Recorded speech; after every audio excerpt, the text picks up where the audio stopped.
Hey everyone, it's LOZA, and we're looking at the ban list for April 15, 2024. You can already see from the thumbnail of this video, and of course every other YouTuber's ban list video, and the screenshot we have right here. Linkuriboh has been banned. Now obviously there's a lot of other changes on the list too, but let's just acknowledge that Konami do not care about hitting the problems. They do not care at all about acknowledging what is truly wrong in a format, and they will hit everything around the problem instead of the problem itself. That is disgusting. I hate that. And I'd love to hear your thoughts on that down in the comments.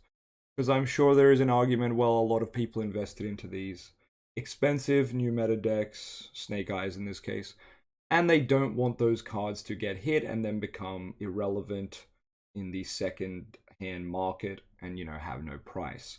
To me, I think it's a big womp womp. Take the L bozo, you bought the meta deck and it gets hit. I think this is dumb. Hitting generic cards is stupid. I don't know, like, we'll get into it in depth. I'm just waiting for some people to jump into the stream.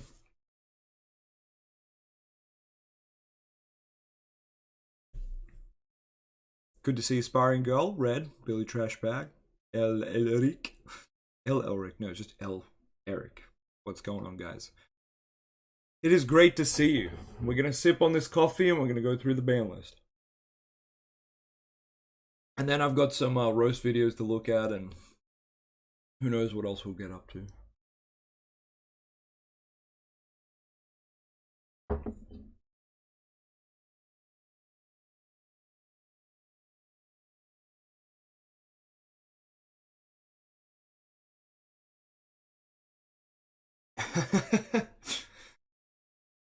The province. That's funny. This will always be uploaded as a video, brother. So if you want to watch UFC 300, go for it. I'll be here later.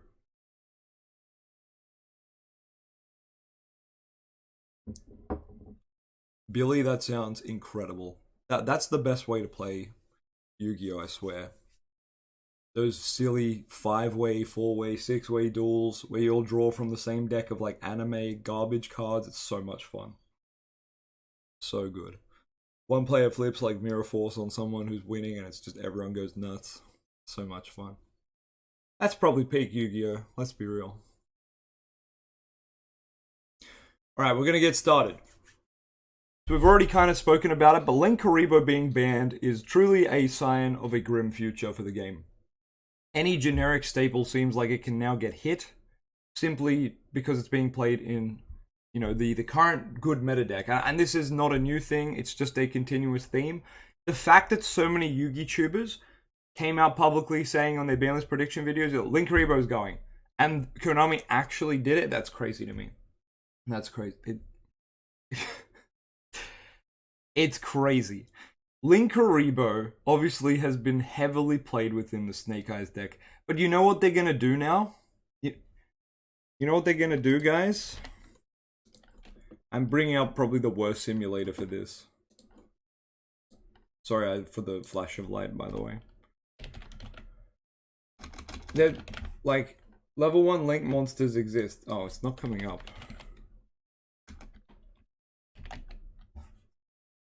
Look, guys, it's a level 1 monster.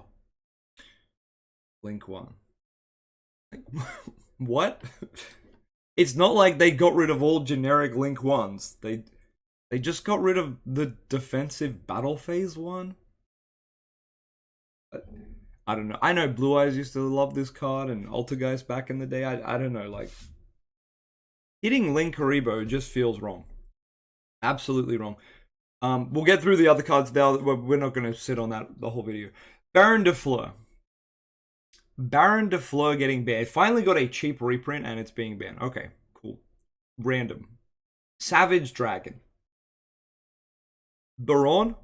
Savage Dragon. So, generic negates. Konami saying no. They're saying, Oh, we don't want any more generic negate synchros, apparently. Great comment on Facebook here is Sword Soul found dead. Absolutely. Absolutely. Other comments, why did they get rid of Linkuriboh? Of course, Linkuriboh had to suffer.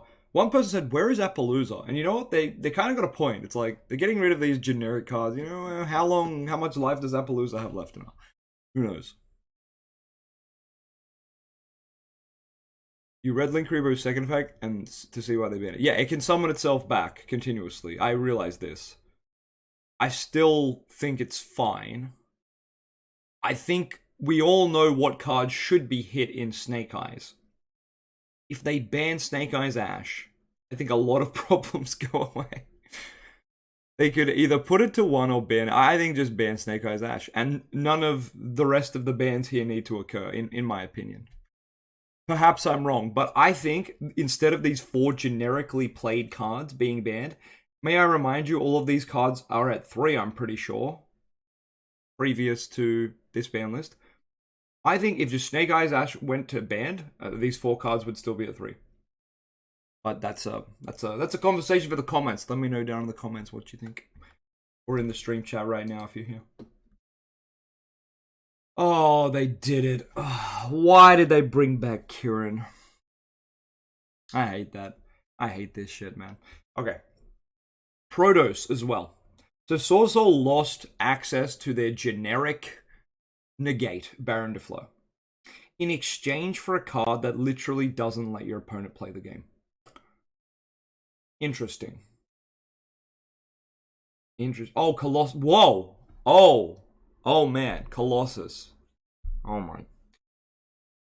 So, let me get this straight. They banned Summon Limit being like, Floodgate bad. You know, they're like, no more Floodgate, and every other Floodgate in the game is at 1. And they're like, oh, well, those Floodgates are at 1. Colossus and Protoss, they can come back now. More Floodgates. Amazing. Amazing. Tidal, Dragon Ruler of the Waterfalls, great. That is a great card to come off the list. Amazing. Chicken Game. A lot of people have been messaging me about Chicken Game. Great. I love to see Chicken Game here at 1. Will we play it? Yeah, why not? Why not? I've got a couple of copies laying around somewhere, unless I gave them to Jake, which I might have. I need to go and check. Anti-Spell Fragrance going to 1. Huh? Oh, is it strictly because they're pushing for the Magispector's deck? The Magispector's new deck is insane, and now that Kieran is back at 1, it's even better. I'm pretty sure that deck is already really good, so that's crazy. Thank you very much to Gregory for the memberships. You are a legend. I'm not sure why that doesn't come up on my big chat. It should. But thank you, good sir.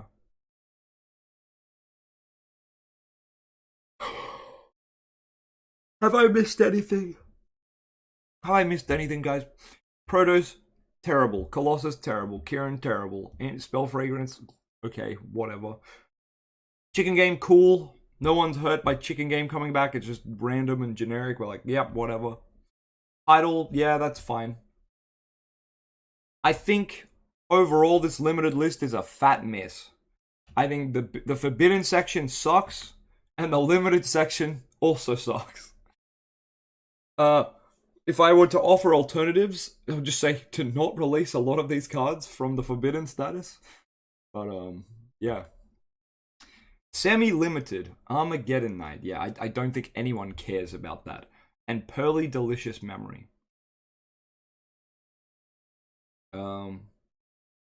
Yeah, I think this card being at anything lower than 3 means it's hard to generically do their stuff, so yeah, I guess.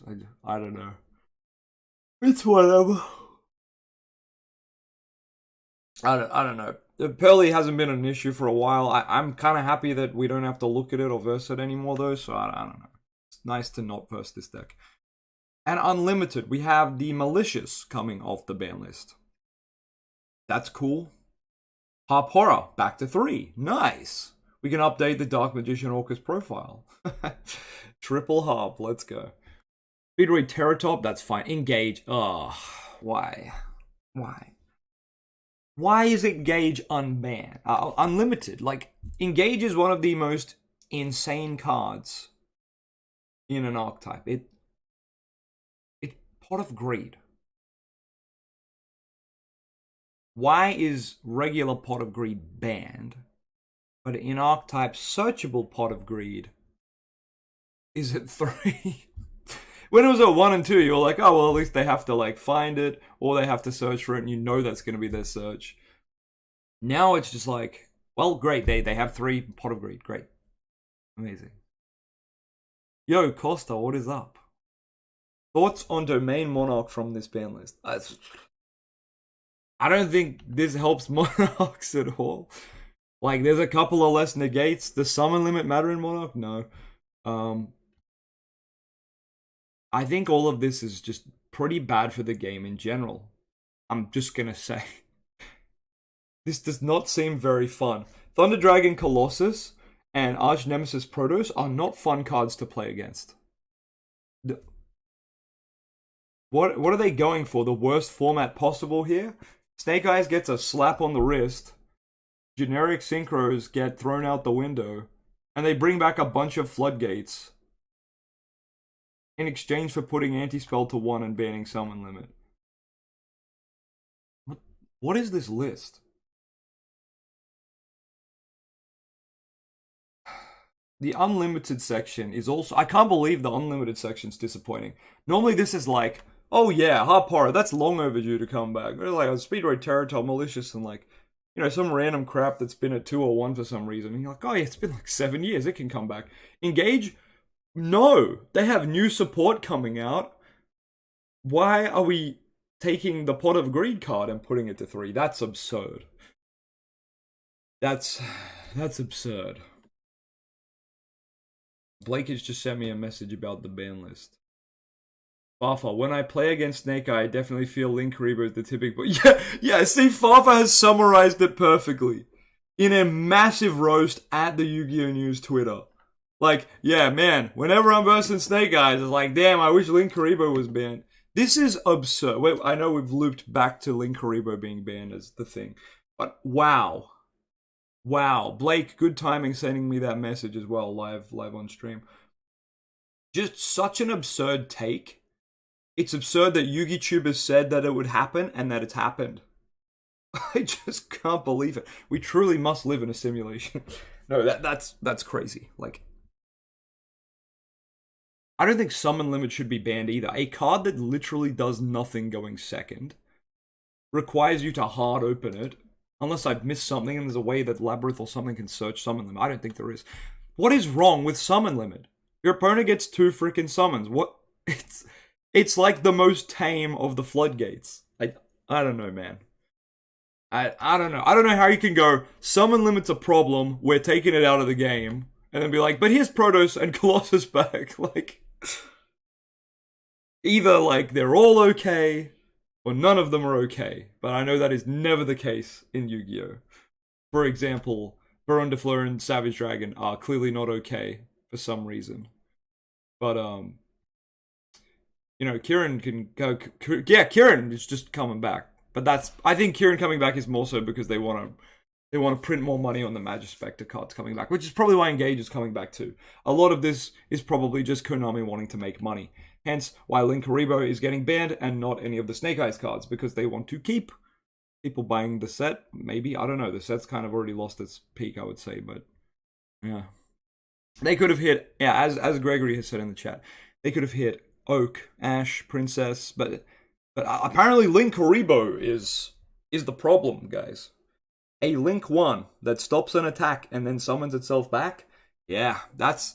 You know when you drop Dark Ruler in your opponent and you're like, thank God I negated that Link Karibo effect in the battle phase. Like, damn, that was really stopping my vanilla 2500 attack monster from beating down his board.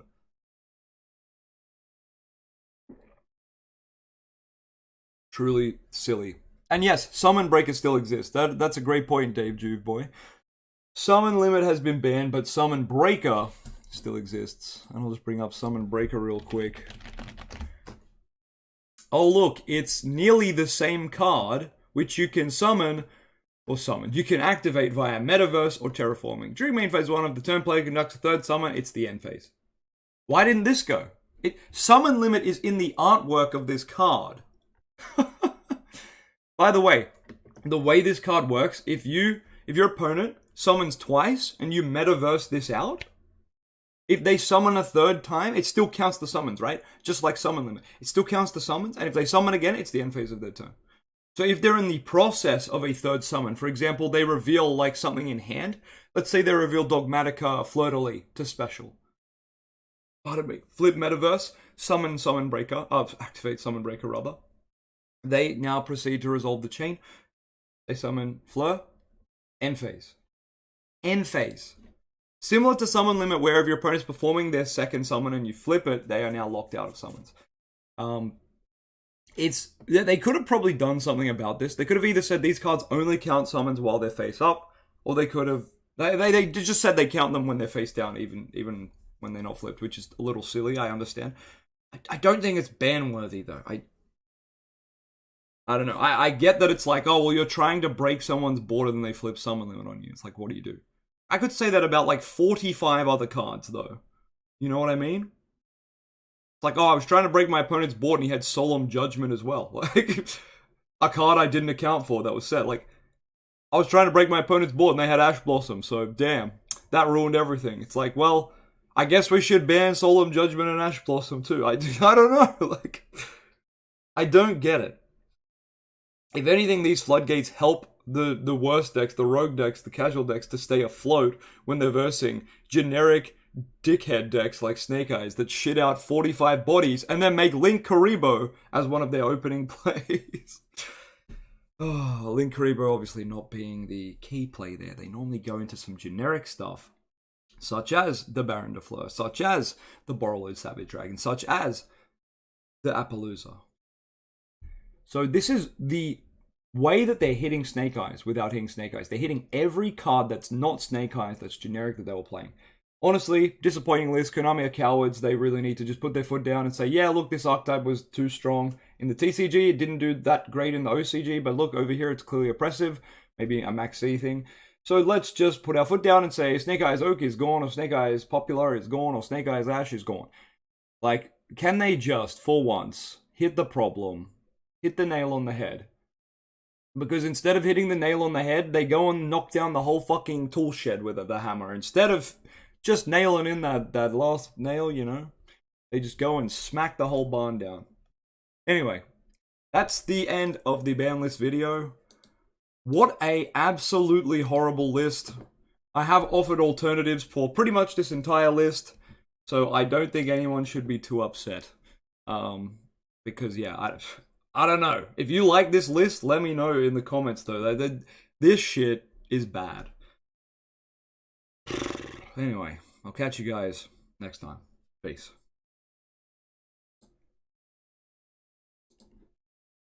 That was just for all of my YouTube watchers.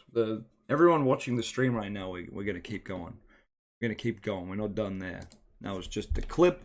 The good old ban list reaction vid. You know what I mean? And I do have a Cosmo Queen video that I've been working on, but now I'm going to have to edit it to say, you know, we can play her alongside Chicken Game as well now, which is quite nice. But yeah, my Cosmo Queen video is pretty much saying she's okay. I don't think she's amazing, but I was like, it's a cool tech if you wanted to play it to search Village and stuff. But it, of course, relies on Rod resolving or opening Salvation, so it's like, is it that good? It's okay. Anyway, now for this ban list, we're going to the deck roasts. So, welcome everybody. We're now at the deck roast section. We have the Slifer Slacker here with his best Dark Magician profile. This is from February 2024, so not that long ago, 2 months ago. Red Eyes Dark Dragoon, Turbo, Control, Yugi Moto. We got all the buzzwords in there to get some fatty views. You love to see it. Now, Slifer the Slacker, I think he's actually a fairly frequent commenter and stream watcher of this channel, so let's go. So, if I'm biased, well, yeah, look, I think his profile might be based on stuff I've made.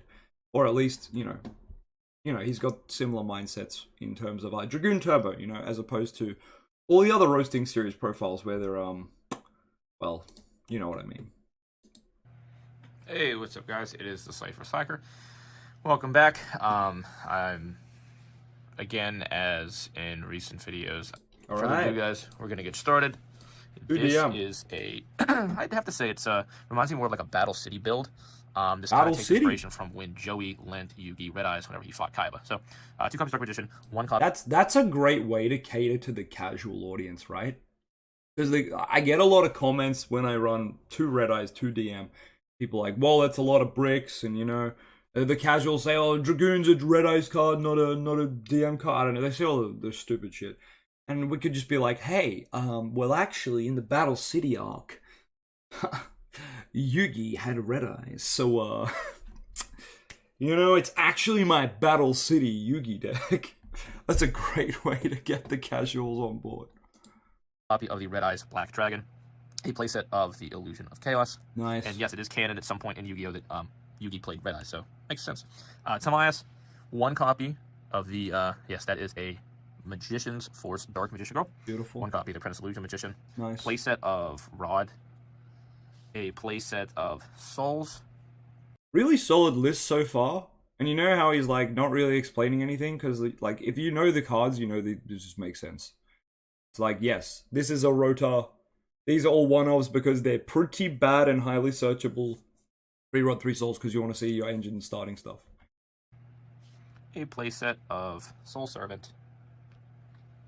A playset of Red Eyes Fusion. Oh yeah, let's go. Triple copies of Prep, just to kind of really max out. Wow, 3 Prep, 3 Illusion of Chaos. That's a lot of engine.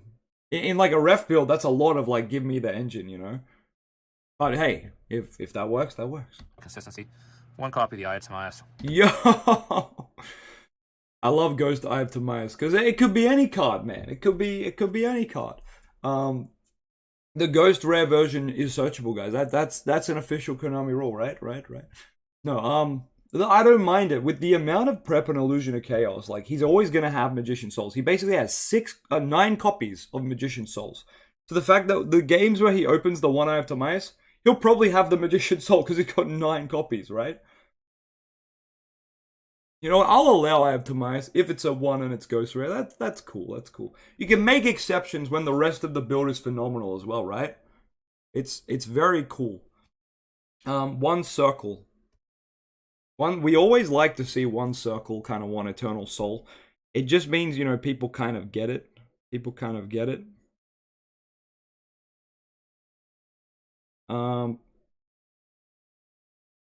Sorry, I'm just replying to Blake.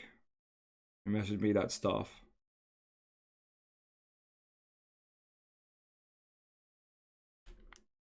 Alright. We're back. Circle. Dark Magic Circle. 1 copy of Dark Magic Attack. 1 copy of Magician's Salvation. Alright, look, Dark Magic Attack should probably not be in the main. But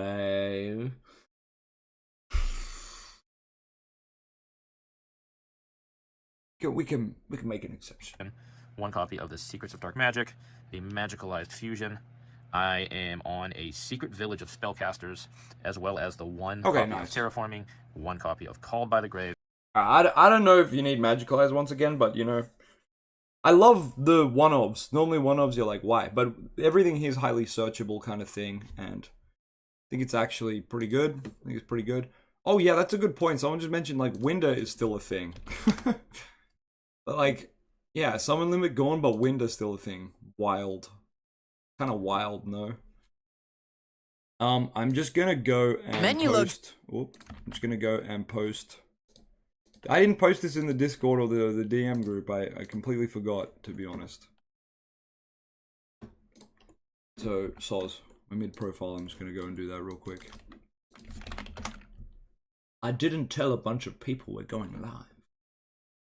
But yeah, bizarre Banlist, and now epic DM roasting profiles. Let's go. We love to see it. We do love to see it. Called by, of course, you want to play that. Terraforming is great because you have Salvation and you have Village, so it's actually like pretty good having the 2 options. And then obviously if you open 1 It's only a brick if you open Terraforming Village and the other field spell. But in that case, you hopefully have a way to Illusion of Chaos. And in this build, there's 6 copies of it. And then you're able to, of course, just go and, you know, put one of those copies back so that... Or you can just put the Terraforming back, you know. Probably not, though. Probably put one of the field spells back and then Terraforming to get it. This is if you haven't been drolled and all that fun stuff, of course. But yeah. Okay. I have successfully posted the link in the Discords and all the fun things. So let's get back to the profile. Now that I feel like Fire King, I feel like a lot of the more modern decks kind of revolve around a lot of monster effects. So once you burn that Dragoon negate, it is nice to just have the skill drain. And just in case... Oh man, this is back when skill drain was at 3. Good times, good times. Now, we know every floodgate is at 1. Even summon limit. No, summon limit's just banned. Why didn't they just put it to 1 like all the other ones? I don't know. You run into the Runic. I'm playing the Anti-Spell Fragment. Speaking of Anti-Spell, this one went to 1. Wait, Village and Anti-Spell. That's kind of wild. As well as a copy of Eternal Soul. So guys, that's gonna round it out from our main deck. It's a clean 40 cards. Beautiful. I don't normally go over 40 whenever I make any of my builds. I usually stick around that sweet spot of 40. I don't really care for 60 card builds. That's a nice map. So we've got a nice little Yugi token here, Yana Yugi. So this is personal preference here. I do play the 1 Dark Paladin. Skill drain still at 3. Well, there you go. I am that dumb. Oh, I'm thinking of Master Duel, where everything's... Am I stupid? Yeah, skill drain still at 3. Weird. Some floodgates are okay, but not all of them. It's truly a wild time. Also, Dark Paladin to start off the profile. I get it is summonable from the eye, but like, do you want to play 1 fusion target for your 1 Eye of Timaeus Unsearchable, which will come up 1 every 20 games? And you could probably just make Dragoon instead. Like, I think Dark Paladin might be more useful against, say, Sky Striker. But then if they have Imperm, it's like, well, you just should have made Dragoon, right? Because the Dragoon can't get Impermed. So, yeah, I don't know. I don't know about this one, Chief. But, I mean, it's a Battle City Yugi deck. This is a really good profile with a couple of, like, his own spicy things in there. So, you know what? We can appreciate that compared to a lot of the other Roasting Series decks where it's a bunch of their own random shit and then a little bit of, like, good consistency. Like, I play 1 ref or 2 ref and you're like, God, come on, man. This is the opposite, where there's a lot of good consistency with ref and the generic engine staples and really good ratios on most of the engine. There's a couple of cards you could probably cut for more reliable generic hand traps or floodgates, but you know what? It's fine. I also have a soft spot for Dark Paladin, but yeah, Dragoon has just kind of replaced that for me at least. But I obviously still love this card. But yeah. Anyway, let's move on. One of 2 reasons. We've got a Magician's Force First Ed corrected art. This thing, I think, on the raw market goes anywhere from like $2 to maybe $2,000, maybe $500. Yeah, that guy's a beauty. First Ed. Is it really worth that much? 2 copies of the Red Eyes Dark Dragoon. 2 copies of the Dark Magicians. I've got... Okay, I'm a big non-believer of 2 Dark Magicians. There's a couple of reasons. One of them is Soul Servant exists, and you can shuffle back these guys, right? Dragoon is the one way, obviously, you want 2 to 3, because it's that good, you always need to be able to make it. Like, if there's a game state where you need to make Dragoon and you have the materials to do it and you can't because your Dragoons are in the bin, like, you are probably going to lose that game. But with the Dark Magicians, it's like, oh no, I can't make the Dark Magicians. Anyway, like, that card doesn't really do anything, you know? You're never desperate to make Dark Magician. If you really needed to, you'll probably have a way to get there via Soul Servant or something else. You know, it's just not a high priority target. Like, let's look at it this way. If you have 2 DMs and 2 the Dark Magicians for context, and 2 Red Eyes, you could all have 2 Red Eyes Dark Dragoon. You could almost say they're on the same like level, right? If you run a card at 2 and 2, you could say, oh, they're the same power level, right? Around 2 and 2. That is completely not right here, right? Dragoon is clearly the best fusion we have. So if anything, it should be like the 3 or the 2. And the other ones are probably all 1s because they're so specifically kind of vague on when they're good. They're very niche for when they're good. Like Master of Chaos is good when you're going for game. Dark Magicians is good when you've kind of bricked and you can generate advantage through cards over turns. or for pushing for game as well. Dragoon is good all the time, no matter what. First or second, doesn't matter. Card's good. But anyway. Your Happy Colossus is back at 1 Red Ranger. Oh, I'm very sorry. I hate that. Got 2 copies of the Master of Chaos. I've actually been... Oh, okay. That's another wild one. You definitely don't want 2 copies of this. Interesting fact about this man is Master of Chaos can summon back Dragoon, which is sensational. A lot of people see Master of Chaos and think it's for the board wipe effect. We normally play it just because in battle phase you can push for game. It summons itself and a, Dark Magician from the grave a lot of the time in the OTK combo. But, you could, in theory, bring back a Dragoon, bring back, half the deck, because half the deck is Dark or Light. There's a lot of stuff that is in your bin that you could bring back. So that's really cool. It's just, if the effect was a quick effect to do the Tribute of Light and Dark, banish the opponent's field, then I think we would probably play it at more than 1. I don't think it needs more than 1 slot. Anyway. I've been thinking about cutting down Master Chaos and actually playing Guy the Dragon Champion alongside Dark Magician, the Knight of...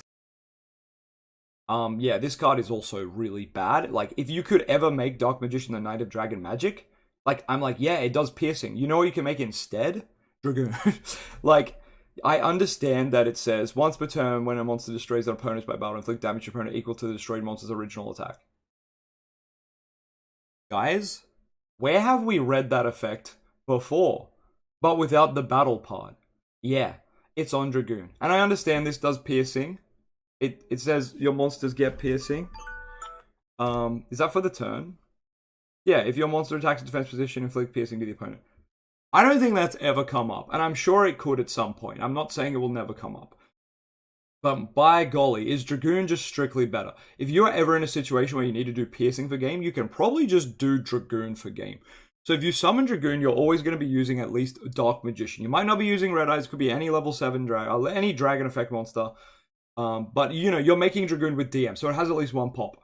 This card, Dark Magician, the Knight of Dragon Magic, the Gaia Fusion, says, once per turn, when your monster destroys an opponent's monster by battle, inflict damage to your opponent equal to the destroyed monster's original attack.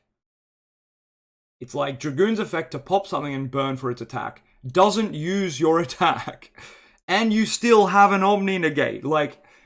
There is no reason to ever really make Dark Magician, the Knight of Dragon Magic, except if we get a way to trigger its second effect. Pardon me. The second effect of this card, the third effect rather, if this card is destroyed, special summon a Dark Magician and a Gaia the Dragon Champ from hand, deck, extra deck, or the grave. That is a really good effect. Sadly, it's if this card is destroyed. How do we trigger that in the battle phase? We don't have a way outside of popping our Eternal Soul. And sadly, if you're summoning Dark Magician, the Knight of Dragon Magic, you have already used Dark Magician, a dragon, because you're not going to use a warrior in DM, let's be real. So you've used Dark Magician, you've used a dragon, and you've used a Secrets of Dark Magic or some sort of fusion spell, right? So you've already used 3 cards to get here. Now you also need, an Eternal Soul somewhere, and then a way to pop said Eternal Soul. Or just another way to pop this card. And it can't be the Rocket Tracer engine. I've already tried, and that locks you into Darks. And then this card has to summon Gaia the Dragon Champ, which is a wind. So you can't do it like that. Oh, yo, Ghosty's here. What's up? So yeah, the interesting thing about Dark Magician, the Knight of Dragon Magic is this almost had the potential to be a good card. They just didn't quite give it enough text or enough ways to be useful. If this card said at the end of its attack, or after this card's attacked in the battle phase, you may destroy this card, special out DM and Gaia the Dragon Champ. That would have been sensational. I understand this is like a crossover with the piercing effects and some of the Gaia Dragon Champ effect stuff. Great, but no one really cares. Summon this, let it do something unique, because right now it is a poor man's Dragoon. It is literally a worse Dragoon that is summoned off nearly the exact same requirements. Yes, the dragon you use has to be a 7 or higher. Hello, we normally use Red Eyes or Timaeus. It's nearly going to always be the same requirements in the same way we make Dragoon for a strictly worse card, worse stats, worse effects, and a floating effect that doesn't really do anything. Yeah, as Harry Senpai said, this card does have text. It just has the text of nothing. They just missed the mark, okay? They could have made it good, and it came out after Dragoon. And Master of Chaos and Dark Magician, the Knight of Dragon Magic, suffer from this syndrome of, coming out after the most powerful god card to exist, right? Dragoon I'm going to dub as a god card, like it is.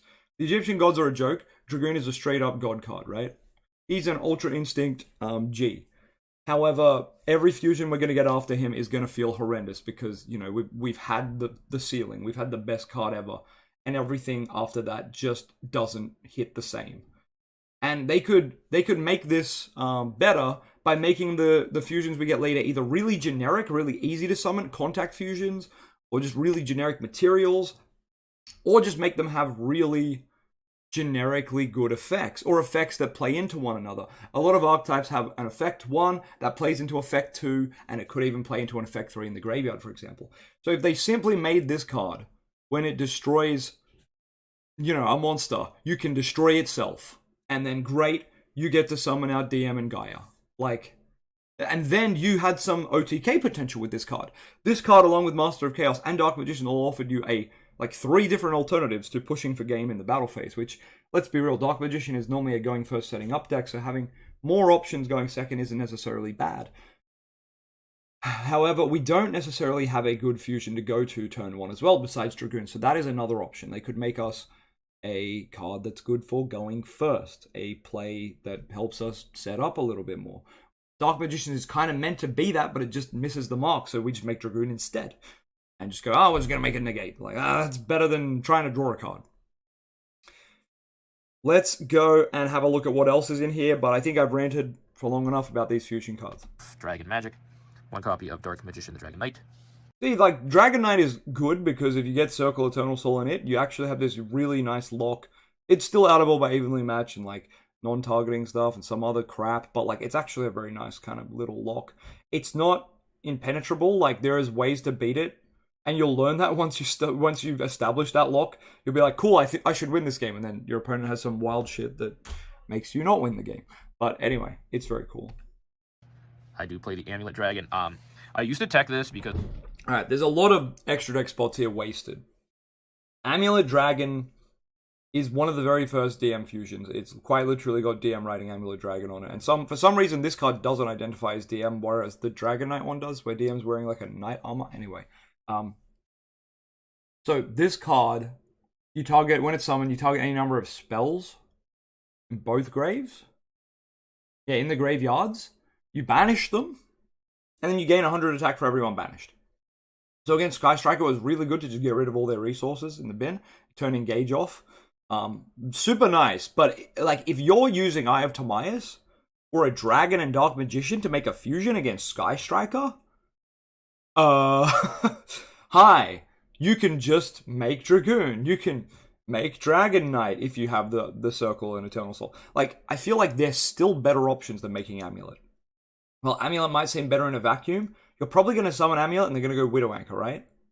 You're going to summon Amulet, they're just going to negate it. Imperm, Widow Anchor, you name it. You may as well just go into Dragoon, because at least they can't target it. And Sky Striker cards, a lot of them target, besides Zeke. Zeke is a big problem, but that's a conversation for another day. So, in short, Amulet Dragon is never really worth it. It does have a floating effect, but it has to be when this card is destroyed, and then you target a spellcaster engrave and summon it. So what, you're summoning back your vanilla Dark Magician. Yay, whoop-de-doo. In theory, that's all you would have engrave if you summon Amulet Dragon. Yes, in theory, this could summon Dragoon, because he is a spellcaster that could be in your grave. But once again, it's a moment of just make Dragoon instead of this. So, Amulet Dragon suffers from not only being an older card, but also being those same material that we mentioned with the Dragon Knight previously, the Dark Magician, the Magical Dragon Knight, or whatever, the Gaia one.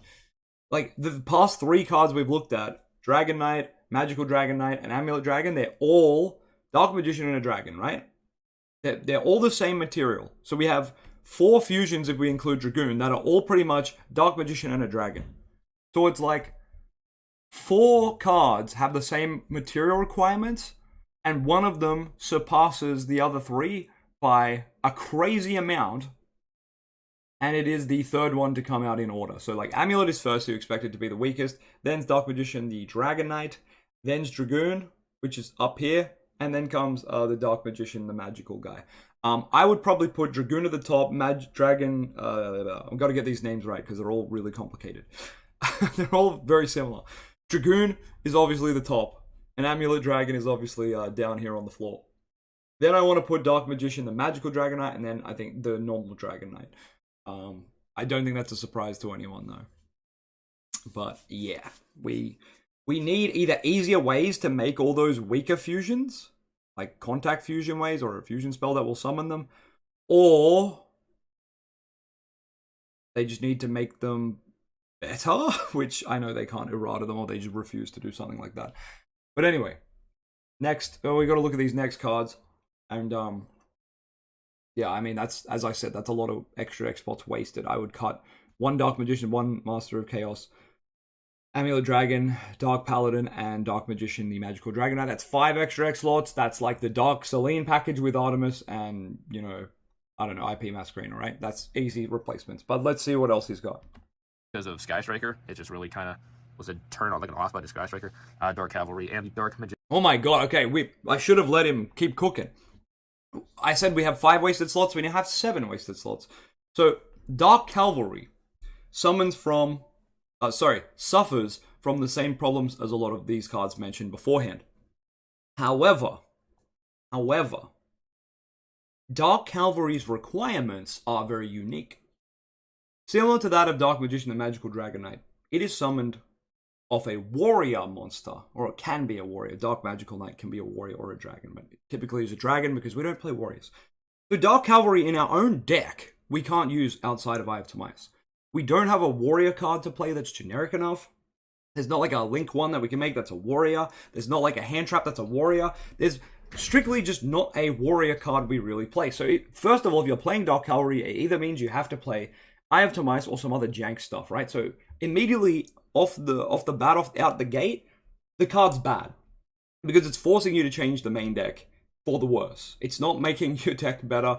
It's not like you can slap in an Ash Blossom that's a warrior and, you know, have a good time. No, there's nothing like that. It's really bad. So, in saying that, what does the card actually do? Dark Cavalry is a negate if they target one of your cards. It's not once per turn. You can discard a card when they target one of your cards and negate something. Not a bad effect at all. Not a bad effect at all. It also has piercing. Hold on, we've heard this before on the other Gaia Fusion. Yes, both the Gaia Fusions have piercing. Okay, that's cool, I guess, but strange that we have 2. Next, it gains 100 attack for all the spell traps on the field and grave. Hold on, we've kind of heard that before on Amulet Dragon gaining attack for spells. So you can see there's kind of a lot of effects here that are being repeated. There's nothing really that new. Because if we look at Dark Paladin says when your opponent activates a spell, discard a card, negate it. Not once per turn. So for every spell, you can just keep discarding your whole hand to negate spells. Dark Cavalry is a similar thing here, but instead of spells, for targeting cards. So we have this massive fusion pool of cards with similar effects and no generic way to summon them. Well, I say that as if Eye of Timaeus doesn't exist. But let's be real. Eye of Timaeus is not searchable. Said Eye of Timaeus been searchable, maybe some of these fusions are more viable. I'm going to say that if there's a contact fusion way to make them, if there's a DM fusion spell, if Eye of Timaeus is searchable, there's 3 outcomes. These cards all suddenly become perhaps relevant. There might be a matchup where making Dark Cavalry is really good. One of the main reasons I'd say we don't play it is because we can't make it effectively. We don't have warriors, right? Dark Magician Girl, the Dragon Knight, is probably... Maybe it could be one of those niche picks, but let's talk about her real quick. She has another unique effect. It is actually a quick effect. Yes, one of our fusions that's not Dragoon has a quick effect. I'm pretty sure once per turn, during either player's turn, you can send a card from hand to grave. Target a face-up card on the field, destroy it. Not bad. Not bad, but then you remember you used 3 cards to get into her. Rot roll. So you either used DMG and Eye of Timaeus, which is technically 2 cards. However, that will not happen that often as you need to find a way to Eye of Timaeus, which there isn't. So, that's the most efficient card advantage way to get into her. 2 cards. Then you still need a discard for the pop. Okay. The other way is obviously Secrets of Dark Magic or anything similar to that, which would need DMG, a dragon, and those secrets, for example. That would take 3 cards. And you would need a 4th to have the target a card destroy it, and because it's both turns, let's say you do need 2 cards, basically, kind of like Dragoon. Now let's just remind you that all of these fusions need 2 to 3 cards to be summoned. They all need Eye of Timaeus and DM, or they need DMG and Timaeus, or they need Secrets and 2 cards. So 3 cards or 2. 2 with 1 being unsearchable, 3 with all of them being searchable. And let's just remind you that Dragoon can be summoned off Red Eye's Fusion, and Red Eye's Insight again, Red Eye's Fusion, for 1 card. 1 card. 1 singular card. Remaining cards in hand will be 4, meaning you have 1 for the discard, 1 for the discard on the next turn, blah, blah, blah, blah, blah. You get what I'm saying? It is truly baffling how bad the DM fusions can be. Or the fact that we don't have a way to make them. If they do make a DM fusion spell that lets us summon all of the DM fusions in a more material efficient way, that could be really nice. And a lot of people are like, oh, well, everyone will just play Dragoon then. Perhaps they can make it so it can't make Dragoon. Make it so that it can only make the Dark Magicians. Make it so that it can only make some of the OG fusions. Make it, there's ways to restrict it so that it only makes some of those weaker fusions instead of making Dragoon, right? I think a lot of those weaker cards and the older fusions, or even some of the newer fusions that are just weak, a lot of them could be viable if that was a, spell we get in the future. But right now, it's just not happening. Harry Senpai said, Snake Rain for DM. Let's go.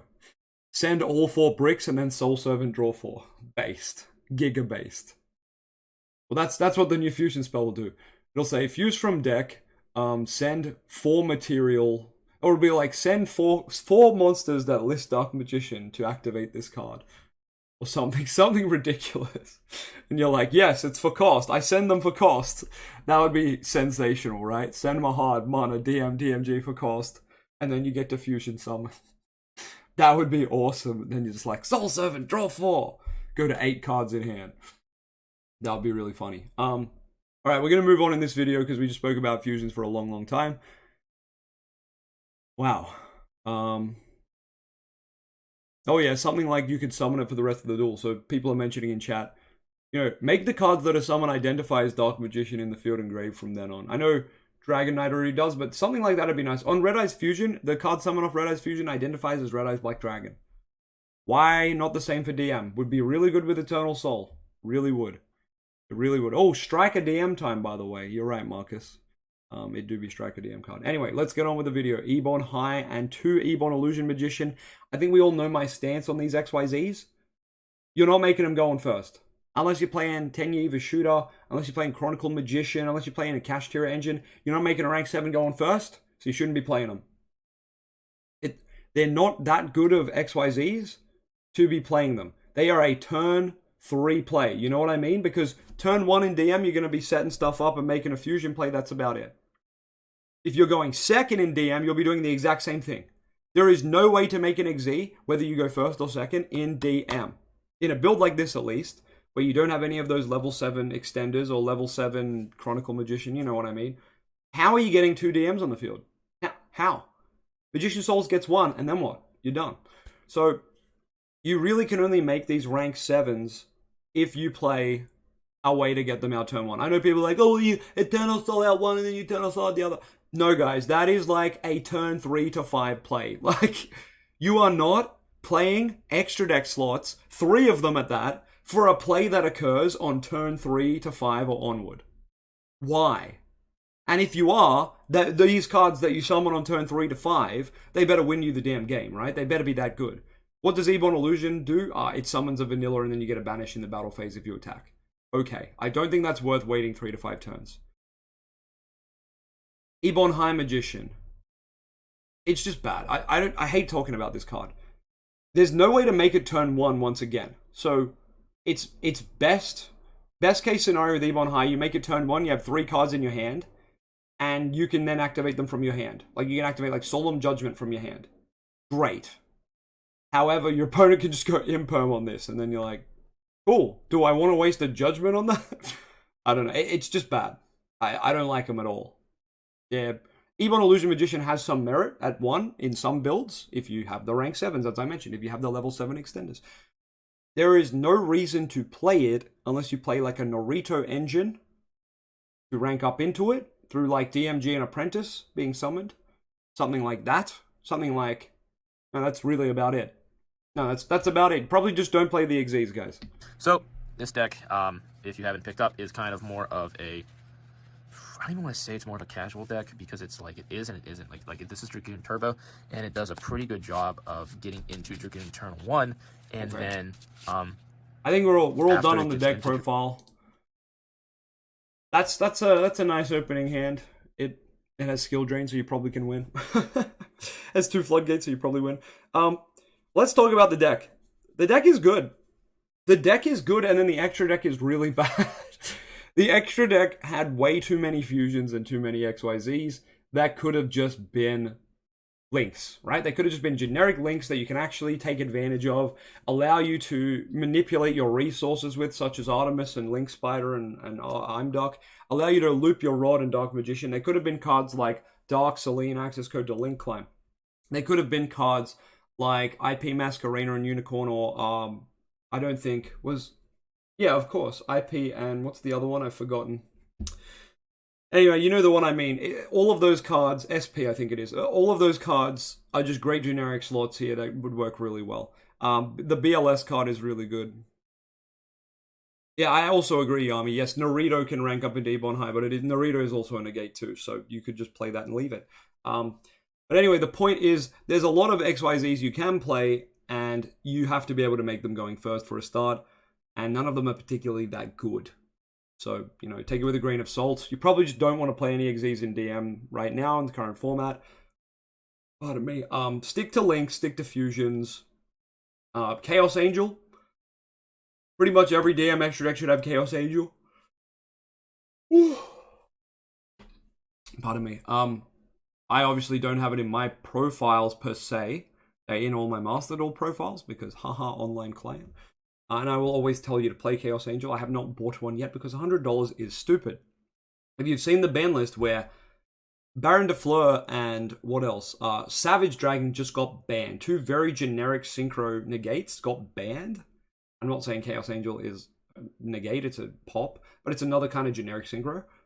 Like, why would I pay $100 for that card if it's going to get hit? I don't really want to. I'm happy to wait for the reprint. Fleur got a reprint. I picked one up for $5 and now it's banned. Like, great. What? Don't you love playing Yu-Gi-Oh, chat?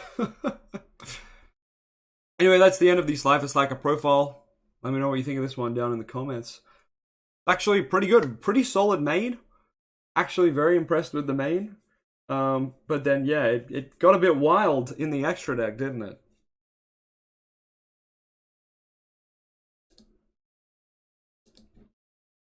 All right, good stuff, everybody. Well, that is the first. It's the first roast. But we've got more. We have another. We have Evolution Tay. Going 5-0 at locals with Dark Magician. That's crazy. 5-0 at locals. I would expect 3 or 4-0, like a smaller locals, but 5-0, that's quite impressive. Keen to see the build, of course. I might just go grab a drink really quick, but you guys stay tuned and I'll be back very soon. We'll get right into this profile.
Alright, I'm back.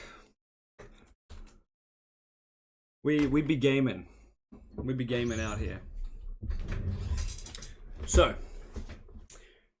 what was cool about that roast profile we just did is we also talked in depth about the DM fusions. I might clip both of those individually, kind of thing.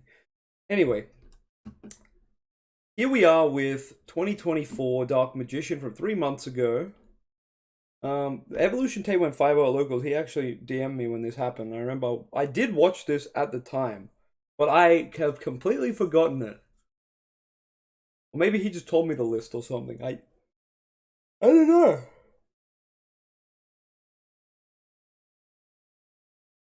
I strictly remember him DMing me and we chatted about it. It might have been in the DM Discord though. Bro, that's not Dark Magician, it's a branded deck. But good job. Damn, Godsmith roasting. If Joby Jacobs, it's branded. Damn, classic. That's crazy. Albaz / Dogmatica. DM where I see no DM. Classic. Alright. What's up, Yuki fam? It's been a while since I've done a video. As you can see, I'm back with Dark Magician. Quick shout out. I just want to give a shout out to the DMG family, community. But for my 3 cards in this deck, I like to keep it base. 3 rods. Me personally, with the new build that I am going to start making, I might cut this down to 2. But this being at 3, it's just so powerful. Especially in this build, you need to see your starters, and you'll see why later in the list and why I have so many starters. I'll explain later why. I'm a bit worried. 3 rod in a branded build, I feel like you'd put rod to at least 2 or 1 in a branded build. You know, make room for a Luber or I don't know, man. Just better cards. But anyway, hey, Godsmith is here. Hey, what's going on, Godsmith of Chaos? Yeah, what does Rod start? Rod doesn't start anything, sadly. I still would refer to it as a DM starter, but once again, you're right, Blue Quinn. It's like Rod gets a card, then doesn't do anything. It's really shit, you know? Aluba gets branded fusion. Rod gets Soul Servant or Circle. It's not the same, is it? It's really not the same. That's the thing. The next 3 Magicians. Oh, I thought he was gonna have 2. No, this card right here is just, it's my circular, it's my extender, and that would be my diameter. That would be my diameter. This is so important in the deck, especially with this build specifically. Yeah, we don't. I went ahead and changed the card arts. You feel me? I'm gonna skip ahead because you don't need to hear about souls. 2 DM, that's cool. You don't really need to hear about that either. Okay, 2 DM, 2 DMG, and 2 mana. Let's see what he says. It protects me when I dump with Magician Souls. That mana, especially some Magicians, Magician Souls. If I have a bunch of spells in my hand plus Rod, you would do Magician. I'll explain it later. But just know mana is really important. And even if you do brick with her, as long as you have a starter in your hand, I think she's extremely valuable. But she is a brick, so keep that in mind. Mana is definitely the least bricky of the bricks. If you get hand trapped, it's very awkward. But you want to use Magician Souls effect, send a card to draw 1. You want to get impermed or something, effect Valid, so you can chain mana to summon her. And then you can just make a link. It's really not great because mana still doesn't do anything. It's weird that we don't have remastered all. That's a good point, Blue Quinn. I when I used to play Dark Magician with Anaconda back in the day, the good old days. My 2 bricks were 2 DM and 1 Red Eyes and 1 mana. I think I preferred mana so much over DMG because I would. Yeah, why does mana not negate a target, honestly? Why doesn't she do something? In fact, yeah, she can keep summoning herself, but that doesn't really matter that much. It's nice that she's the only brick that does something. I'm sure people would argue Mahad does something too, but I feel like this is a better brick than Mahad. I think mana's probably the best brick we can play. And that's the bar's pretty low. But yeah. It's a shame. It's a shame that the Palladiums are more playable, to say the least. Unfortunately, in branded, you can send them as a light target, which is probably why he's playing them when you're making your branded fusion plays. My Illusion of Chaos did not come in today, but they will be coming in quite shortly. Until then, we'll be using 1 Apprentice. Oh, he doesn't have Illusion of Chaos. How did you go 5-0 with no Illusion of Chaos? Illusion of Chaos helps so much just in putting back all the bricks you draw. Even if you draw like Albaz, right? You can put Albaz back, you put all those bricks back, and just hopefully play out the rest of your hand. But instead he's got Apprentice, which I don't think is a good substitute, but like, I don't know, there isn't really a substitute for Illusion of Chaos. And then I'll be running 2 Illusion Chaoses, and it's not 3. I ordered 3, but I'll run 2. It's been going really well online at 2, so I'll run 2. But just keep in mind, she's only here for calculation, damage calc. Really good card, by the way. Unbrick the hand. Here's the spice that everyone's probably looking for in this deck. All right, you ready? You probably see it in my other deck profiles. We are going to display the 3 Ecclesias. 3 though? I don't know if you need 3. Because like Nadir adds from Grave. You're already playing 3 Rod as well. I feel like you go Rod into Artemis, then you can summon Ecclesia, right? That's like a little neat thing you can do. I don't know if you need 3 Ecclesia. I only ever play 1. I don't know. That's just me though. Running Dogmatica in this deck. I think Dogmatica is extremely powerful in the Spellcaster deck. Her valuability, not only after Rod gets normal summon in Magician Souls, after the Rod and Magician Souls baits get the hand traps and imperms out the way, we go straight into the next package. And we still, and if we don't have to go into this package, we go into the other one, and then we go to this one. This is the last package we use. This is a second option. This is mainly a third option. This is never going to be always a second option. But today, yesterday, it was in the fights like 80% of the games. All the games. You can special her without being locked out. You just have to give up your adding of a Dogmatica card. So you can just use it as an extender, which is quite nice. Like, in the Anaconda days, you could just go like, Rod, normal summon, get hand trapped, go into Artemis, Ecclesia effect in hand is special, and then just no effect on field, link into Anaconda, for example. So you can still use her as an extender, but yeah, you really do want that search, you know. Search is good. Search is good. Yeah, it'd be nice if DM got a card similar to Ecclesia. Like, if DMG worked like Ecclesia or Diabellstar, that would be nice. But anyway. Does he play Winder? I don't know, but the looks of the profile, you'd hope so, because it's already got 3 Ecclesia. I hope there's 3 Nadir. Honestly, I got a feeling he's not going to play the Nadir package. Sorry, the Shadol Schism package. I think he's just going to play like generic Dogmatica stuff, but let's find out. Games I played. So 3 Ecclesias. She's beautiful, amazing card. God tier. A lot of I wouldn't say a lot of dislikes, but a lot of people told me not to run this many copies of this next card, and I said to hell with it, because in the grind game this card does so much, especially when it has its counterpart next to it. And what people don't know is this card cannot be destroyed by extra deck monsters during battle. So yeah, purchasing there and slowly gaining 500 attack per damage phase on my turn just makes her so much more valuable. And she's ulti. But also, no, fleur de lis, turn action, now that I think about it, negate. If it had target combo in this, here's something that, speaking of LOZA, this is something that he never really recommended DarkMagician run. But I ran today and it went successful. 3 Ash Blossoms. Honestly, bro. Wait, what? Wait, what? This man say, is he talking about Ash when he said that? He's like, yo, LOZA, shout out to the LOZA for this one. 3 Ash Blossom. Is that what he said, or did he mean the Dogmatica package? Run it back. This deck, I run it at 2 for a reason. Skip this ad, I'm watching LOZA. Here's something that, speaking of LOZA, this is something that he never really recommended DarkMagician run, but I ran it today and it went successful. 3 Ash Blossoms.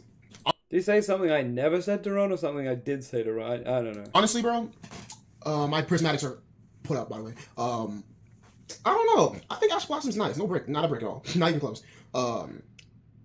If there's a bunch of hand traps in your hand, yeah, this is definitely a brick, but this is the only... If I did say never run Ash, it was probably in a specific format, you know?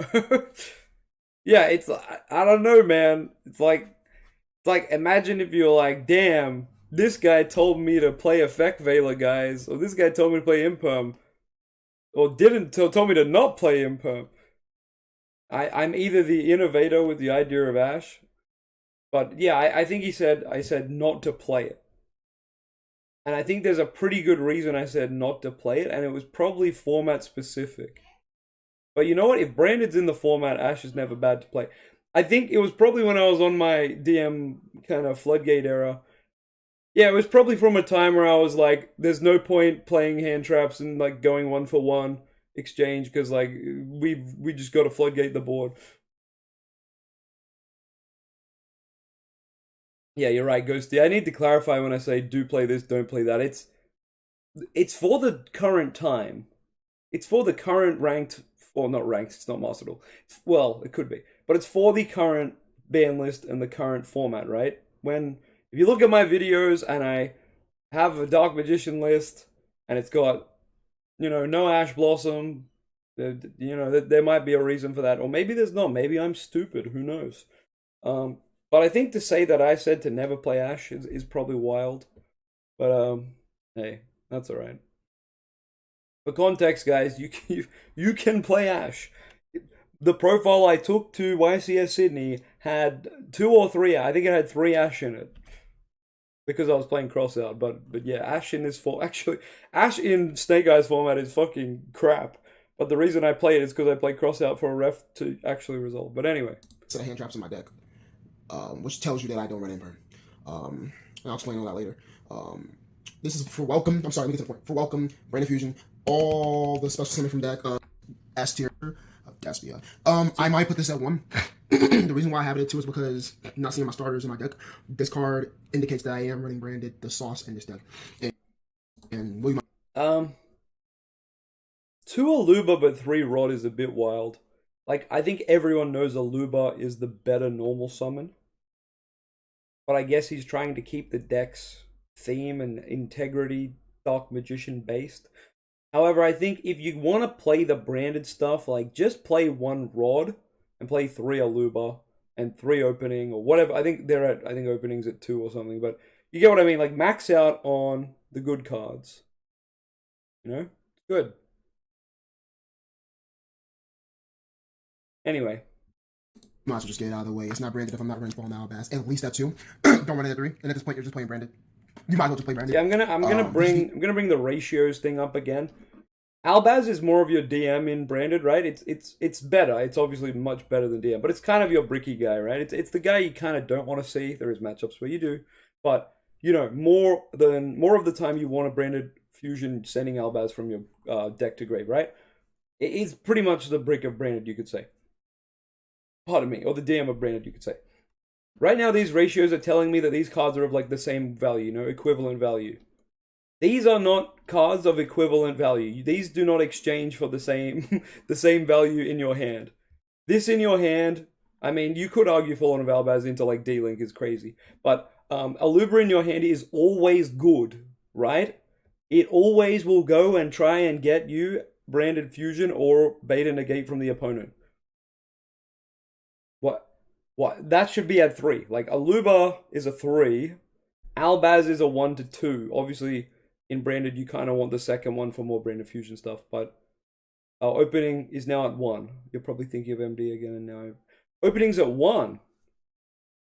Is it actually? Or is Master Duel where it's at 1? I don't know. Anyway, you'd max out on the engine starters. That is pretty typical Yu-Gi-Oh! Deck building. Is it an engine starter? Yes, you play 3. You play 3 Albaz in branded usually. Wow, really? I thought it was 2. Okay, well, the more you know, I guess. I guess I'm just fucking stupid then. But regardless, I'm pretty sure Aluba is a 3, right? Aluba's gotta be a 3. It's literally a good version of Rod. It adds you branded fusion. That's gotta be a 3, right? But, I guess Albaz here is not in pure, in a branded core within, branded engine, I should say, within Dark Magician, so you probably get away with 1 or 2, right? Yeah, Aluba adds you the best fusion spell in the game. That's right, Red Eyes Fusion. Ha ha ha. No, I get it. Only monsters in my main deck that I'll be running in for branded. Don't want. That is it for the monsters. Let's get to the spells. On to the spells. 3 branded fusion. We'll get to the Nadir servant later. 3 branded fusion. Great card. Yep. Today. I did gash. 3 Nadir servant. My higher rarities are obviously put up. Branded Deer. Great card. Glad that it's at 3 now. If people option, then my 3 Soul Servant. Yay. I think my 2 copies of my person. So I'm really happy with this too. Great card. Please. Here's the songs that everyone told me I'm coping with, and they said I shouldn't have ran this card at all. And I said, you know what, bro? You still got clapped by the Forbidden Chalice. I don't know what to say. I know it's nasty, the Chalice but isn't bad. Maximum Golds, they're ugly. Chalice is pretty much like imperm, but you can do it while you're comboing. Like, it's actually pretty good. Like, you can be going second, you go like normal Rod, or Soul Special DM, your opponent starts doing some like monster effect against you, be like, nah, chain Chalice, like piss off, man, I'm comboing here. Like, stop. It's like that imperm that you don't have to go like, main phase, imperm on Fleur, right? You can just start doing your combo and then do the Chalice later. I like that. It's a lot more flexible. And of course, if you open it going first, you can set it and just kind of treat it like an imperm. It's obviously not as good as imperm, but it's still a very good card. I really rate Chalice, to be honest. Good card. Good card. But running this at week, but this day. Now it's time to get into DMG sauce. 1 circle, 1 secret to dark magic. My friend keeps asking me, you have a second circle? Of course I do. It's sitting in my box up there, either up there or it's sitting behind me. Good ratio. It's probably because I milled my deck so much during comboing. When I went into my circle, I was able to hit what I wanted to hit. Like a soul servant for a follower.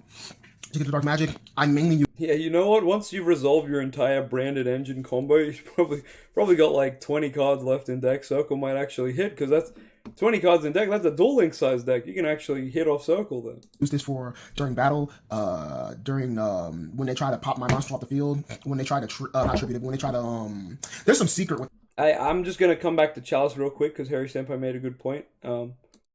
Yeah, his friends or whatever, whoever's telling him not to play Chalice, like I don't know, man. Like, not to say they're stupid, but like, if they can't see that Chalice is pretty much imperm, but like slightly like different pros and cons to imperm, right?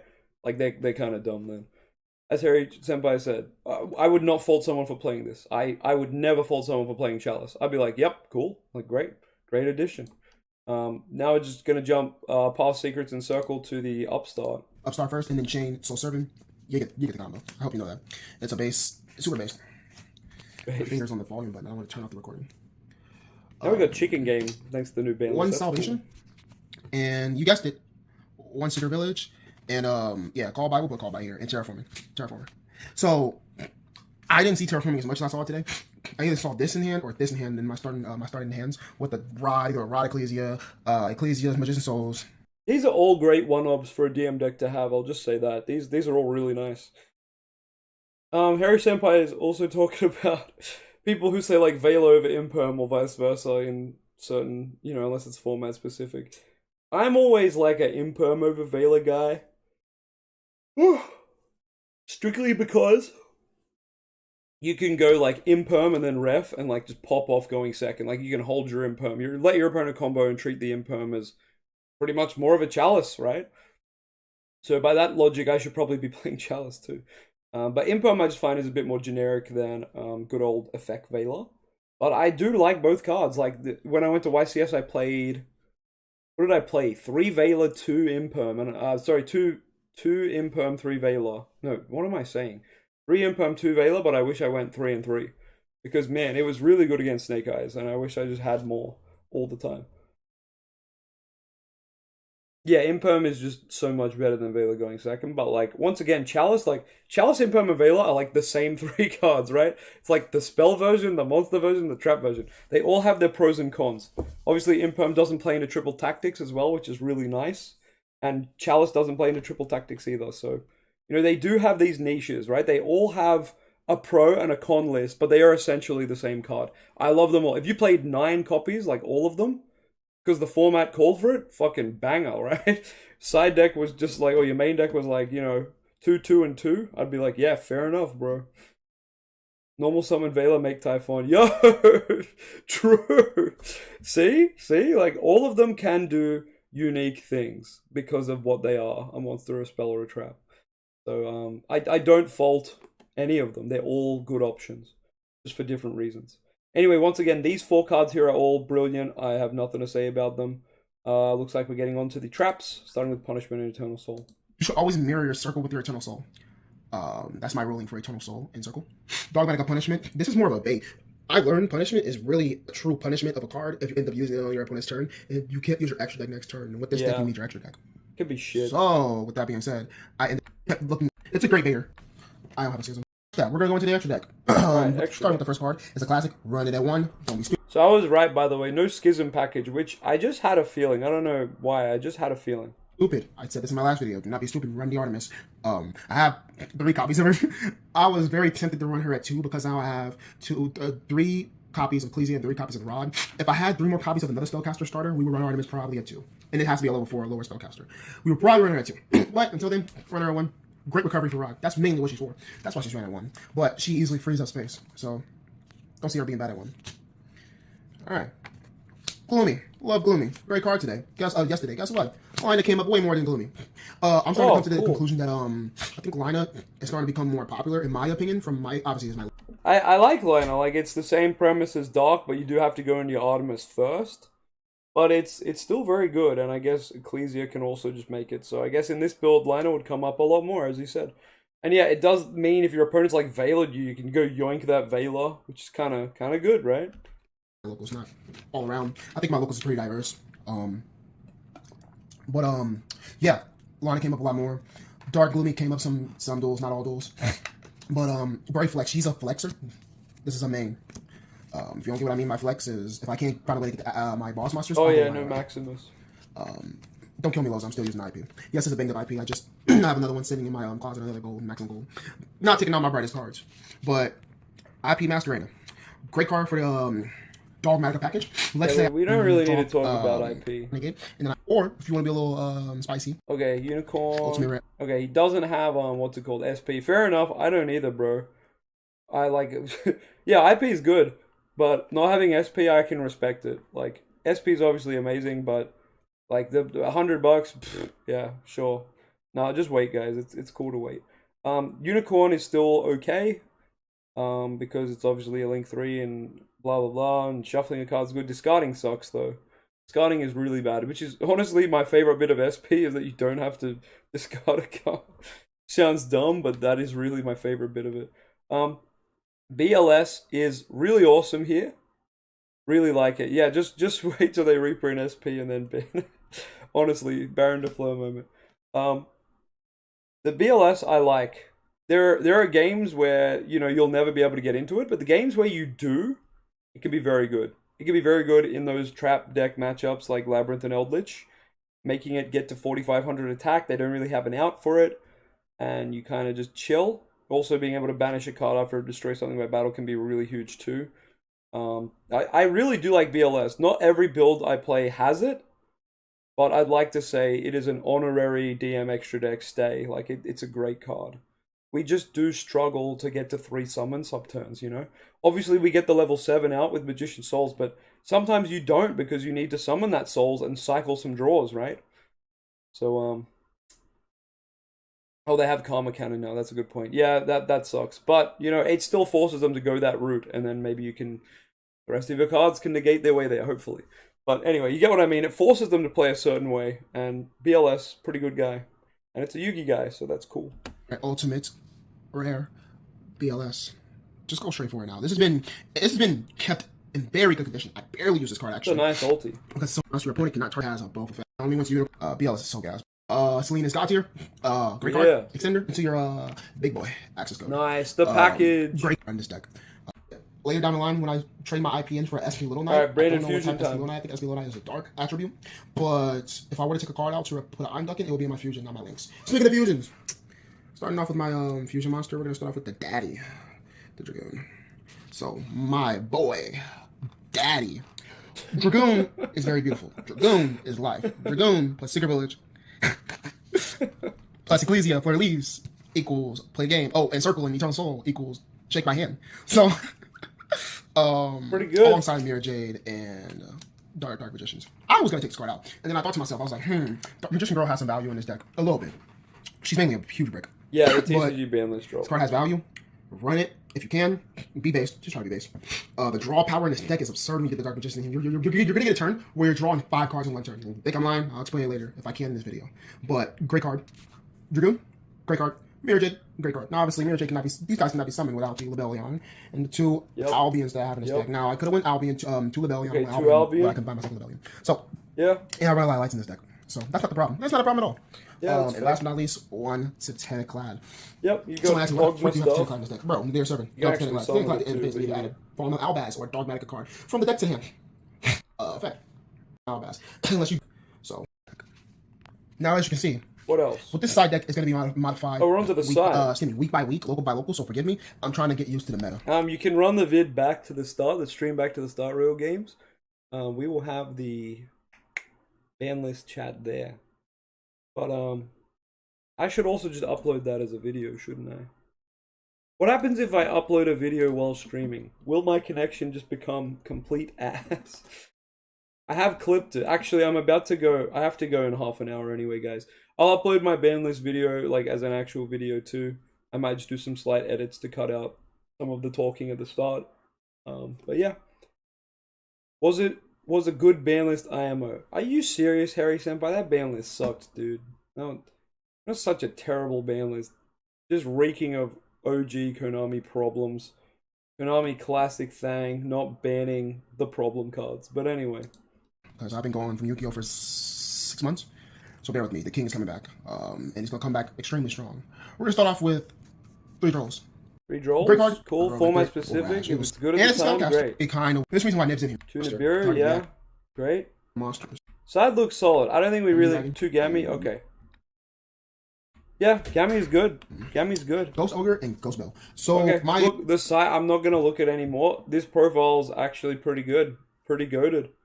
I guess the biggest dilemma is, yeah, it's kind of like, well, you could just move more into branded and have a better time, but hey, that's an argument for a different day. I think Matchy also pushes the DM branded builds to their limit, which is really cool.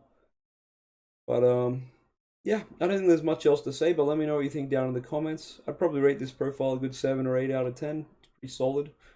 It's got a lot of smart ratios. Dogma package ratios are a bit strange, but you know, outside of that, he said he's an enjoyer of them, so you know, I don't know, that'll happen then. But yeah, that's about it for this profile. Gonna hit that end button. All right. Well, wasn't a bad list. Definitely one of the better ones. Not so much roasting going on in these lists. Oh boy, I left the best one till last. This is a 4-minute video, but I feel like I feel like this is gonna be a good one. Budget DarkMagician. Now it is from May 2023.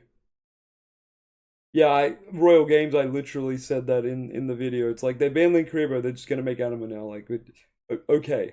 This is like, alright, sure. I did see that new quick play spell. We will make a video on that very soon. When I get back from lunch. Anyway, this is the last video. I'm gonna sit up, because this is a banger. It's only 4 minutes. Now, of course, it is a budget DarkMagician deck, so, like, we have to take it with a grain of salt to some degree. But man, is it fun to crap on budget decks? Because sometimes they just, like, it's just not even worth building. And we all know DM is an expensive deck. So this is a $21.17 deck. Apparently. Now, I don't believe that for a start, but anyway. Let's go. To summon DarkMagician as many times. Oh, we got an ad. Nobody look. Nobody look at the ad. I'm gonna mute it. Nobody look. Nobody listen. Just, oh, look at that fly on the wall. That's really interesting. Damn. Alright, let's go. First card, of course, is 3 DarkMagician, which is what I'll... Damn. We're starting with 3, but I mean, it makes sense in a budget deck. It takes up 3 slots and costs 10 cents. A lot of the cards need to work. 2 Magician of Dark Illusion, special summon during opponent's turn by activating a spell or trap, and can special a DarkMagician from grave by activating another spell or trap. Yeah, see how bad those effects are? It's like, summons itself when you use a spell trap on the opponent's turn. Then if you use another spell trap, you can summon a DarkMagician from your grave. It's like, huh? So I need to use a spell trap to summon it, and then a spell trap to get another DM, if there's a DM in my grave. It's like, so much, like, the first effect doesn't tie into the second effect, and vice versa. It's like, just try to make them work together, Konami. Also, this card should never be played at anything more than 1, if it gets played at all. But once again, budget deck. 3 Apprentice Illusion Magician. This is actually a good card in a budget build, I'm gonna say. Discards a card to special it, and can search Dark Magician when summoned. Can also boost the spellcaster's attack by sending itself to grave. 3 Dark Magician Girl. Okay, this is wank. Like, 3 Apprentice, I can be like, it does something. It actually does something on summon. I'll give him that. Put 3 in a budget deck, that's great. 3 DMG is like, what does it do? What does it enable? Nothing. When you have to play engine requirement cards, you have to be thinking like, what cards do these enable? Is there a Dark Magical Fusion this enables? Does this enable Soul Servant? Does this enable, other cards to be better? It's the whole Gamma and Driver argument. Does this enable my, Gammas to be live? Driver does. What does DMG enable? Nothing. Gains attack based on Dark Magician and Grave and is used for some other cards. Is used for some other cards. It really isn't. Let's be real. It really is not. You would never run more than 1 DMG, let alone 3. It's a 1 or a none, baby. 3 rod at least. Let's go. 3 Magician's Rod when normal. Oh yeah, it's waifu. That's why. People are so stupid at that shit. Blinded by like dumb crap like that. Like just, I don't know, touch grass. Summoned can get a Dark Magician spell or trap. 2 Magician's Robe. 2 Robe. Another one of those you'd only ever play 1, but it's a 4-cent, 17-cent card. So, he's going to fill the cheap profile with them. But yeah, we are at 6 vanillas, as Royal Games has pointed out.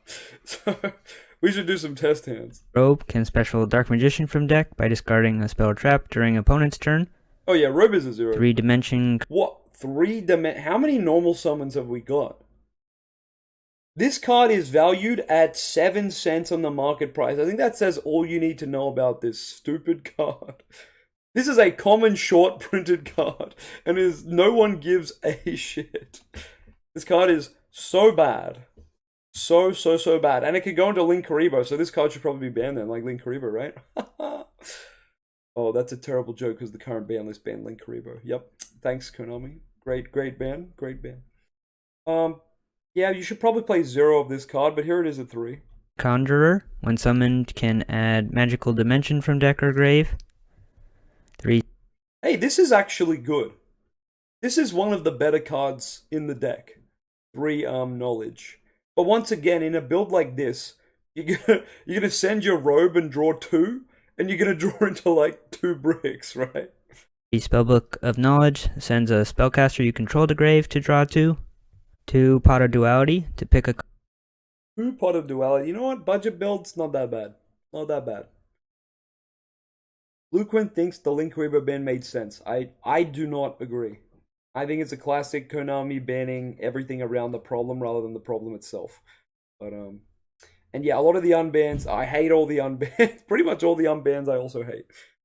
Banning Floodgate cards and generic negates to limit. Bring off the ban list some Floodgate cards. Like, I think that's stupid. That's pretty dumb. Card from top 3 of the deck, but you can't special summon that turn. This deck requires some setup, so generally you're okay with that. Sometimes. 3 Dark Magical Circle. When activated, can add a Dark Magician or spell or trap that mentions it from top 3 of deck. To be expected. And can banish a card when Dark Magician is summoned. 1 Dark Magic attack can destroy opponent's spells and traps. A good ratio on a card at least. In the side normally. But hey, I'll take 1 in the main in this profile. You control Dark Magician. 1,000. Okay, alright. I know it's an anime staple, but my god, is this card bad. The Knives destroys a monster if you control Dark Magician. 1 Dark Magic Expanded can. This card, I'm slowly coming around on. It's still pretty shockingly bad, but this card does have the potential to be better in the future. It does have the potential to be better in the future. Holy moly, Joby Jacobs is in the chat. Joby, this is probably one of your favorite builds right here. This is probably made by you, for you. Increase attack or protect from card effects depending on how many Dark Magicians are on field or grave. 1 Illusion Magic. Hey, look, if you're gonna play Illusion, it is a 1, let's be real. You probably don't need it, but hey, Magician Souls exist now. which probably won't be in the profile, right? Because it's too expensive. View a spellcaster to add 2 Dark Magicians, 1 Dark Burning Magic. Yo! Okay, do we have Bonds package? Do we have Bonds package? There's no way that Dodo's here, and Joby and Dodo nearly said the same thing. Bro, I low-key love Expanded. Wouldn't use it, but it has potential. Joby. Expanded is underrated. Yo. Dodo and Joby? Is there something you want to tell us? Can destroy all opponent's cards if you control Dark Magician and okay, Dark so we have Magician to have Girl. Bonds here too. 1 magical dimension, Okay. contribute a monster. Not sure why you wouldn't put Bonds and Dark Burning together, but let's keep going. Yeah, where's Julifer at? Mural's here too? God damn. We nearly got the whole squad. Godsmith was here earlier. We nearly got the whole squad. Magical Dimension at 1. Sure, if you control a spellcaster, to special a spellcaster from hand, then you can destroy a monster. Damn, Joby never understood why DM players never use Successor Soul. It's unsearchable and it's garbage. Duel Links makes it playable because it becomes searchable through summoning vanillas, and you can also summon vanillas through the Battle Chronicle skill. But I think everyone knows why Soul Successor has failed as a card. Because it's bad. It's very bad. It requires you to tribute one of your cards, target one of your opponents, and they can play around that targeting quite easily. And if they do remove the card you targeted, you do not get the summon. Soul Successor is actually garbage. Thanks for coming to the TED Talk. 2 Salvation, pretty bad. You definitely don't need more than 1, but whatever. 2 Magician Salvation. Main effect is to set an Eternal Soul when activated. 2 Eternal Soul. Hey, pretty good ratios. If you swap this for like, you know, just the keep the 2 Eternal Soul, just 1 Salvation, pretty good. Special a Dark Magician from hand or grave, or add a Dark Magic attack or 1,000 Knives from deck. All your monsters are destroyed if this leaves the field, which is unfortunate. Anyone who's playing Duel Links right now, Soul Successor is seeing a lot of play, but it is because a skill lets you normal summon DM and Blue Eyes and then add the Soul Successor from your deck to your hand. That is the only reason, okay? That is the only reason anyone is talking about Soul Successor, full stop. And speaking of which, we'll probably play some Duel Links when I come back from lunch on stream. Because, man, people are complaining about the Battle Chronicle skill, and it's kind of amazing. Everyone's sooking, so I got to get on there and get King of Games with it. 2 Navi. 2 Navi. Not that bad. Probably get away with 1, but you know, not that bad in this profile. 2 Magician Navigation. Specials Dark Magician from hand, and then a level 7 or lower Dark Spellcaster from deck. 1 combination, which is probably the ratio you would play this at. You'd only ever play 1 or none, so you know what? Not bad. 1 Magician's Combination can negate a card by tributing a Dark Magician or Dark Magician Girl, and special summons the other from hand or grave. And for the extra deck, 3 Ebon Yuck. We probably could have, you know, foreseen this coming. But you know what? This deck does have 3 Dark Magicians, so you could argue that this card will see play in this deck. However, there is no way to rank 7 on turn 1, and no Magician Souls in this deck, so there's actually no way to do this turn 1 at all. Yeah, it's definitely not necessary at 3, but obviously budget profile, and it's a 31-cent card, and it's on theme for the deck, so he's going to put it in here. But surprisingly, I think this list is actually not that bad. Compared to the lists we roast, and when you keep in, you know, your mind that this is a budget deck, not that bad. Definitely could be improved, but it's not that bad. Illusion Magician can special a normal monster from deck. I'd just like to point out that Ref and Insight are very cheap cards. You could play Ref, Insight, Red Eyes, and 1 copy of Dragoon. Obviously, that would put the price up a lot, but that would make the deck, like, the viability of the deck just goes, whew. And can banish opponent's card when a normal monster... Joby. Runic can be abused by Ebon High Magician. Ebon High activates spells from the hand. You know what else activates spells from the hand, Joby? The Runic Fill spell. I think they're going to play that over a rank 7, buddy. normal spellcaster attacks. That's funny. Ebon High... Speak of the devil, here he is. Magician can activate a spell trap from hand during opponent's turn, and when destroyed can special a dark spellcaster from hand or deck. 2 Norito, the Moral Leader, negates a spell trap by detect. This is actually a really nice card to put in there. This is actually not bad. The fact match you never thought of Ebon High sad.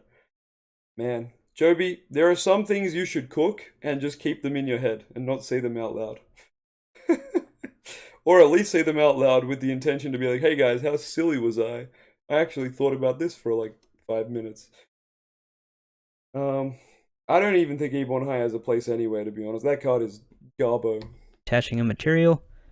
1 Volo for Nigis. Destroys a face-up card. 2 Constellar Ptolemy M7. Returns a monster to hand. 1... He's still going. Joby, you gotta be joking me, bro. Be real with me, Joby. Be real with me for a sec. You follow my content because you love me. It's true, right? Deep down, you love the boys.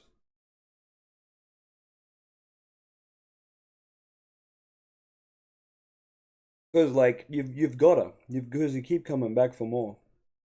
You just love the toxic relationship, you know.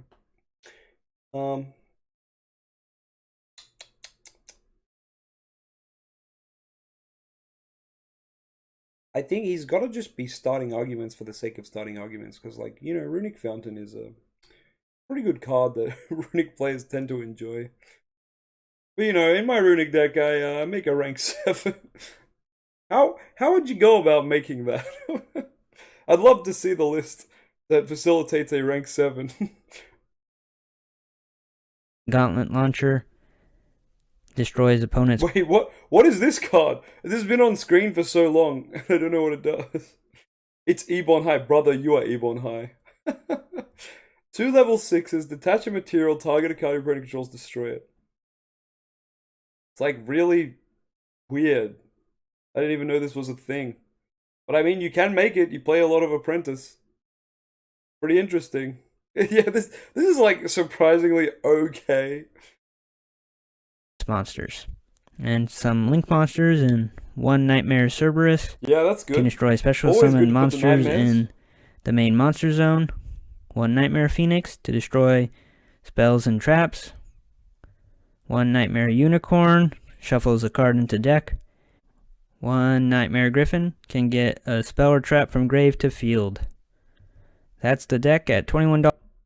That's the deck at $21, fellas. Wild. Now, I don't think we could cook with this. He also put Dark Burning Magic but no bonds. That's very depresso.